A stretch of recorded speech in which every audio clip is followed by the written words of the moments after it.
Repórter do Povo no Ar, hoje tratando sobre imposto de renda pessoa física.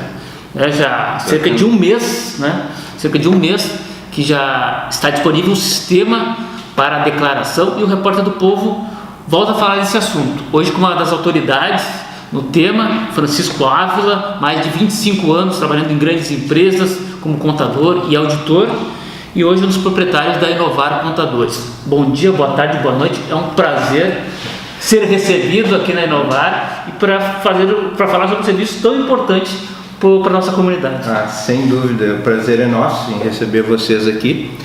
Realmente, a Receita Federal disponibilizou a partir do início de março o programa gerador para começar a fazer as entregas, Já tem muitas declarações a nível de Brasil, mais de 300 mil declarações já recebidas. De um todo de? Eu acredito que no Brasil todo, nós vamos ter aí uns 30 milhões? 30 milhões. Por isso que é importante não deixar para a última hora fazer isso. E justamente onde é que o pessoal costuma... O maior pecado é tratar disso mais lá no mês de abril, segunda quinzena, é o maior pico de pessoas interessadas em fazer. Não, isso na verdade é um processo que tu tem que fazer constituído, construir o ano todo. Pois é, já ir se organizando, Sim, organizar, juntar documentação e recibos de médicos. Declaração de rendimentos, comprovantes dos bancos, Então, isso é um processo contínuo, principalmente quando tem uma família maior, que tem os dependentes, e aí tu tem que ter esse cuidado para reunir tudo, porque não lançar despesa dedutível é dar imposto de graça.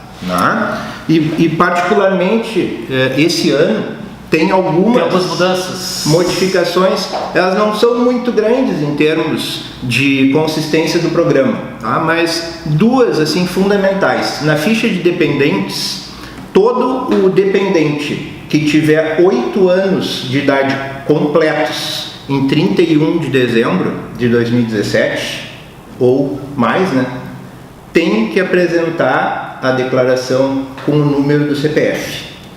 Então, sobre este e outros aspectos da declaração do imposto de renda, a gente conversa no dia de hoje com Francisco Ávila, sempre com os patrocínios de Madeireira Bank, materiais de construção, vai na Bank, que na Bank tem, atendendo todas as novas exigências da RGE Sul, postos JA em 2 endereços, na Teodomiro Porto da Fonseca, ótica de fábrica, a ótica mais barata de Sapucaia do Sul, na Avenida Sapucaia, ao lado da antiga rodoviária, e City Autopeças. Seu carro estragou, passa ali na City Autopeças, Avenida João Pereira de Vargas, 1111.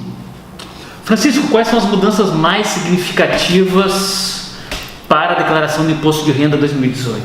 Esse ano a Receita Federal introduziu basicamente em 2 fichas da declaração, ficha de dependentes e ficha dos bens e direitos, alterações no sentido de qualificar a informação para que possibilite depois os cruzamentos lá na Receita. Para não ter sonegação cada vez mais. Exatamente. Para poder cobrar do cidadão. E para poder relacionar as operações que as pessoas físicas fazem com informações de prefeituras, de cartórios, de Detran. Então, na ficha de dependentes, fundamentalmente o que é? Obrigatoriedade de informar o CPF do dependente que tenha 8 anos completos em 31 de dezembro de 2017 ou mais, Até o ano passado era 12 anos, a partir desse ano é 8 anos de idade, e a partir da declaração de 2019 todos os dependentes terão que ter. E nesse aspecto, Francisco, cada vez mais vai qualificando esse cruzamento de dados, Cada ano que passa. Sim, e a outra ficha dos bens, então lá tu tens um veículo no teu nome, tu vais ter que colocar o número do Renavan.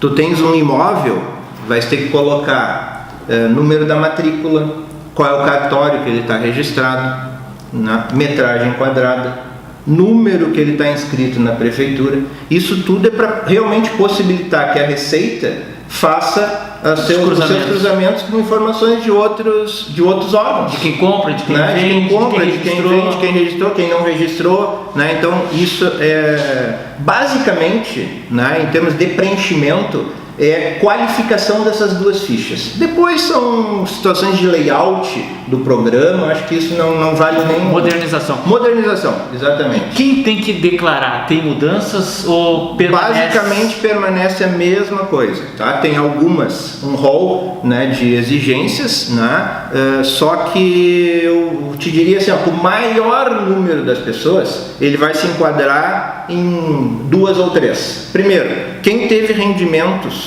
superiores a R$ 28.559 é obrigado a declarar. Quem teve rendimentos isentos ou não tributáveis acima de R$ 40 mil, e aí entra rendimento, por exemplo, de caderneta de poupança, distribuição de lucros de sociedades que a pessoa receba, né, tem que declarar.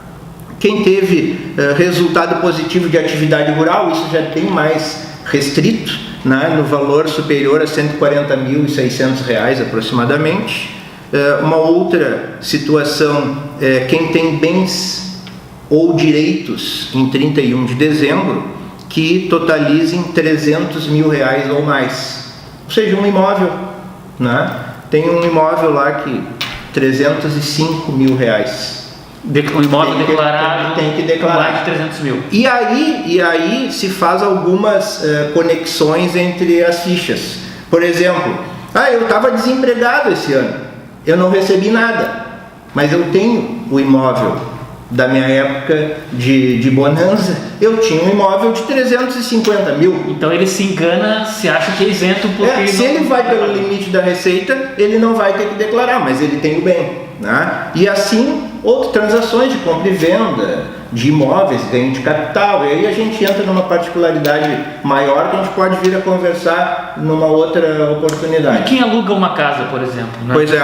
Porque às vezes é aquele cidadão que trabalhou, né, uma vida inteira, conseguiu adquirir um outro imóvel e tem um rendimento ali. Esse rendimento, por exemplo. Bem apanhada essa tua questão, João. Assim, o que acontece? Tu tens um emprego regular lá de carteira assinada, mas tu tem aquele imóvel lá que tu aluga, né? Esse rendimento do aluguel, ele tem que ser tributado. Muitas vezes a pessoa diz, mas é tão pouco o valor, é R$500, é R$800 por mês. Não, é obrigatório. Inclusive, há uma prestação de contas que chama Carnê-Leão, né?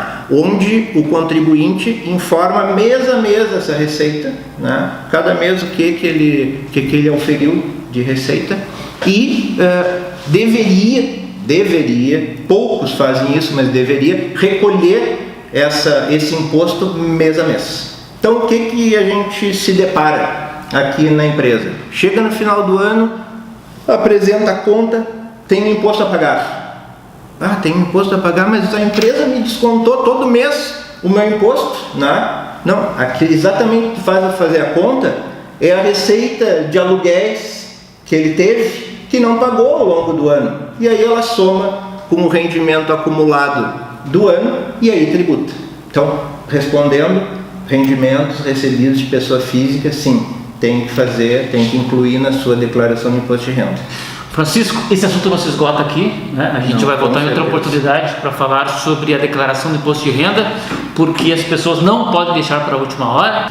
Francisco, quem estiver com dúvidas em relação à declaração do imposto de renda, sobre todos esses aspectos que a gente tratou, ou outros esclarecimentos, pode entrar em contato contigo? Claro, dúvidas, elas são muito normais quando se fala em imposto de renda em função da complexidade, né, que é exigida. E a importância, né? E a importância.